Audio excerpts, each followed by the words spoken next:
Hey family, this is Keisha and Monty from KM Nicole TV, and we're coming at you with a video today with regards to a recipe. Now, I will say that we are on a health kick and we're trying to eat better and do right. But today I really wanted some fried chicken, and one of the things I have to say that when I do my eat right, if I want something, I do eat it, but I try to make it myself as opposed to, going out to KFC or Popeyes. I eat it at home. So today we are going to make buttermilk fried chicken. So I'm the one who seasoned the buttermilk. So what I use is about a teaspoon of parsley, a teaspoon of smoked paprika, 2 teaspoons of adobo. But this is the red top. Use the red top one. I'm not sure how the other ones work, but they all have like different flavor. Like different flavors or whatever. So this is just the red one with pepper. It says, just a little bit of salt, some smokehouse pepper. I prefer this one over regular pepper because it gives a bit more kick. 3 cups of buttermilk. I use like 2.5 teaspoons of garlic and 2 teaspoons of just this garlic and herb mix. It's just in a baggie, nothing special, but yeah. And then 2 teaspoons of this Old Bay garlic and herb seasoning. If you don't have this stuff, it is so good. We use it all the time. We live in the DMV, so Old Bay is pretty popular, but in other places I'm not sure if they have it in grocery stores, but if you can find it, get you some. You're gonna love it. And then this is the chicken. I should have showed you the chicken beforehand. I cut up about 4 pounds of chicken breast, and I also had some wing pieces, like the drums and the flat pieces. So we put it all together in a baggie, and we're going to marinate it for at least 4 hours. At least 4 hours, but probably closer to 5 or 6. So we'll be back a little later to show you the seasoning that we're going to coat it with and us frying it up and how the finished product is. So we'll see you shortly. Okay, so we're back, and it's a few hours later, about 5-6 hours later, and we are about to get started. To recap, in here is about 4 pounds of chicken breast that I've cut into strips to make chicken tenders, and also about 2 pounds of flat pieces. So we have altogether about 6 pounds of chicken, and now we're going to flour up the chicken in order to fry it. To use the oil instead of regular, like canola oil or whatever. We're going to use olive oil, and then Monty will tell you the rest about what we're going to use. Excuse the slurping, but our little Poochie decided to come over and get some water. Okay, so once again, teaspoon and a half of, the Old Bay garlic and herb seasoning.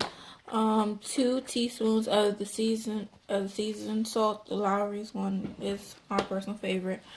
Probably about a teaspoon of paprika. That's because this is smoked paprika, which is a bit stronger than regular paprika. 2 teaspoons of garlic powder. What is it, 1.5 cups of flour? Yeah, and this recipe that we're giving you is for probably about 2 pounds of meat. So we have 6 pounds, so we will do this times 3. So for this, this is whole wheat flour. We prefer this one because, I don't know, something about this one, it doesn't have you can't really taste it as whole wheat flour, and it doesn't cook different. Sometimes you use whole wheat flour in different recipes, you'll have issues versus regular flour, but this one is completely fine. It's also from Trader Joe's. So, yeah. And then the recipe required baking powder and buttermilk. So we're going to put all this together. We have our rusty trusty cast iron skillet in the background. And so we're going to put all this together, and this is going to be our recipe for the flour that we're going to flour the chicken. So we're going to go ahead and flour the chicken, put the oil in the pan, get that going, and we'll come back to you in a moment or two. Okay, so now we're about to take the chicken out of the buttermilk, put it into the flour.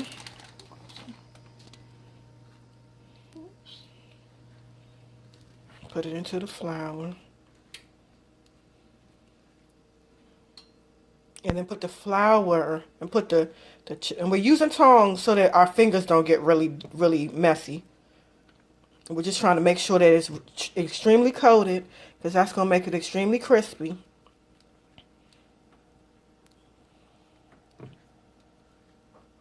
Make sure you do both sides. And then we're putting that into the frying pan. Okay, and we're going to do that for enough piece of chicken to, I'm sorry, that's our door. My husband is home. So we're going to do all of this to get it into there. And I'll come back in a little bit. Alright, so it looks like these chicken tenders are done. We cooked them for about 6 minutes on one side and about 4 minutes on the other side. And they're looking really good.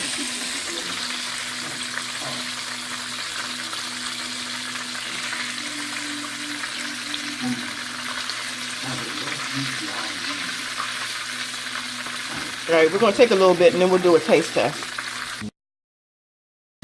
Okay, so here's just one chicken tender that we did. It's all done. And my husband, Richard, say hello to YouTube. Hello, YouTube. With a little more enthusiasm, please. Hi, YouTube. I'm Richard. I guess the dog is trying to get her 5 seconds of fame, too. Go ahead and taste the chicken and let us know what you think.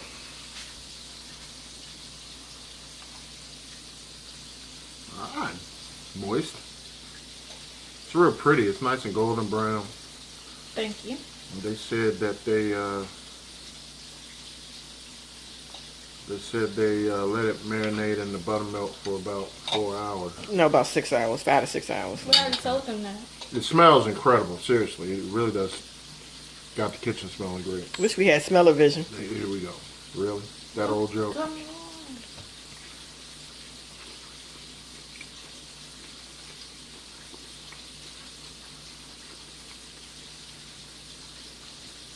It was good. Look I like think they're using some of that herbal type seasoning that I don't really care for, but other than that, it's good fried chicken. The crisp one here is Iman, you making too much noise. like restaurant quality for real. Good chicken. All right, so this is the recipe we tried. Hopefully, I like stuff highly seasoned. It could be seasoned a little more, but that's what I tend to season the batter and the meat. We I don't know did. what they did, but We seasoned the batter and the meat. okay. All right, so next time I think we'll marinate it overnight. 7.5 to 8 out of 10. Just a 7.5? It's soft. The buttermilk thing, you know how people like, some people like really soft chicken, like my wife likes KFC original, and it's really soft. I tend to like mine fried a little harder, but this is definitely soft. It's flaky and it's tasty. So that's why you did a 7. So the next time I think the only thing we'll change is we'll marinate it overnight. And I think that we will do a little bit more seasoning on the actual batter. But aside from that. All right, so you heard it here first. He's about to be finished his whole chicken tender. Y'all have a good one, and we'll see you on the next YouTube video.